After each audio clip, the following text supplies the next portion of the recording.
Today I want to read to you from something that Jesus said in perhaps the most famous sermon ever preached, the Sermon on the Mount. Here we go, Matthew chapter 5, verses 14, 15, and 16, where we read this. You are the light of the world. A city that is set on a hill cannot be hidden, nor do they light a lamp and put it under a basket, but on a lampstand, and it gives light to all who are in the house. Let your light so shine before men that they may see your good works and glorify your Father in heaven. Again, that's Matthew chapter 5, verses 14 through 16. When you think about it a little bit, it really is a great compliment. Jesus said to us, believers, his followers, you are the light of the world. In this, he gave Christians both a great compliment and a great responsibility, because he claimed the title Light of the World for himself as he walked this earth. You can find that in John chapter 8, verse 12, and in John chapter 9, verse 5. Light of the world means that we are not only light receivers, we are also light givers. We must have a greater concern than only ourselves, but we cannot live only to ourselves. We must have someone to shine unto, and we need to do this lovingly. We also notice that Jesus never challenged us to become salt or light, in Matthew chapter 5 at least.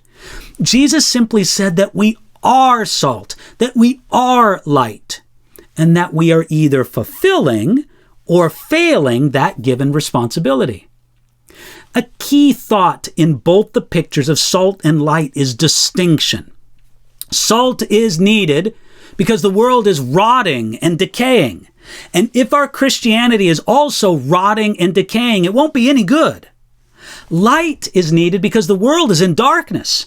And if our Christianity imitates the darkness, we will have nothing to show the world. To be effective, we must seek and display the Christian distinctive. We can never affect the world for Jesus by becoming just like the world. Therefore, Jesus said this, let your light so shine before men. The purpose of light is to illuminate and to expose what is there. Therefore, light must be exposed before it is of any use. If it is hidden under a basket, it's no longer useful.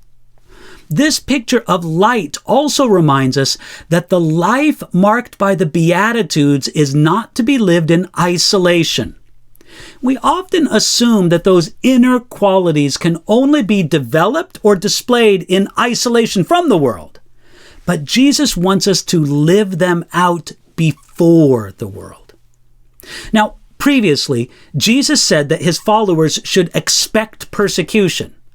Of course, Jesus knew that with such a threat, we would be tempted to hide our light and not draw the world's attention to ourselves.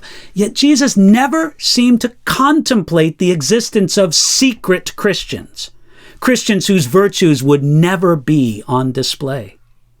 Jesus also said that we should be like a city that is set on a hill that cannot be hidden.